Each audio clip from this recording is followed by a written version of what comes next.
संतुलन का अनंत मुकुट खोजने की यात्रा। हथियारों की दुनिया की दूरस्थ भूमि में एक रहस्यमयी लाइब्रेरी खड़ी थी, जिसकी दीवारें प्राचीन समय के अज्ञात रहस्यों से भरी हुई थी। छोटा और असैसिन संतुलन का अनंत मुकुट ढूंढने के मिशन पर निकले थे, एक शक्तिशाली अवशेष जिसके बारे में कहा जाता था कि यह भूलने की गहराई में छिपा हुआ है। जब वे हथियारों की दुनिया की लाइब्रेरी पहुंचे तो उन्होंने रिसेप्शन डेस्क पर पूछा, हम शाही और हथियारों के पूर्वजों का इतिहास कहां पा सकते हैं? छोटा ने पूछा। रिसेप्शनिस्ट, जो एक बूढ़ा व्यक्ति था और जिसकी आंखें गहरी चमक रही थीं, ने एक अंधेरी गली की ओर इशारा किया। वह सेक्शन वहां है, उसने गूंजती हुई आवाज में कहा।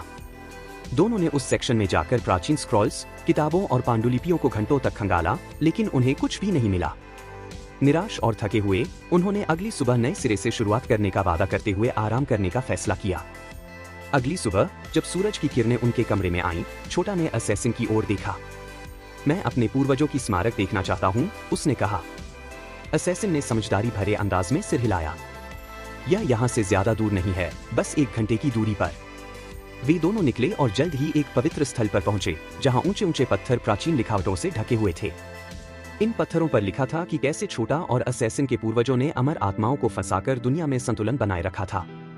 जब असैसिन इस इतिहास को देखकर चकित था, छोटा की तेज नजरें पत्थरों पर एक छिपी हुई पहेली को पकड़ पाई। असैसिन, यह पहेली, यह नक्शा खोजने का सुराग है, छोटा ने उत्साह से कहा।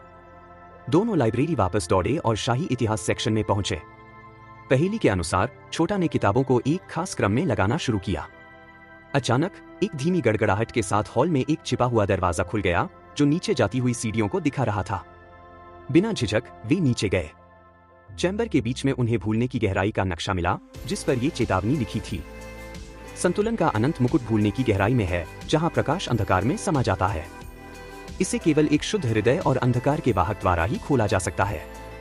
नक्शा पकड़कर वे लाइब्रेरी से बाहर आए, जहां उनका साथी अलादीन बस में उनका इंतजार कर रहा था। चलो, छोटा ने कहा और दोनों बस में चढ़ गए। भूलने की गहराई की यात्रा मुश्किलों से भरी हुई थी, खतरनाक इलाकों, दुश्मन प्राणियों और पहेलियों से भरी, जो उनकी बुद्धि और साहस को परख रही थी।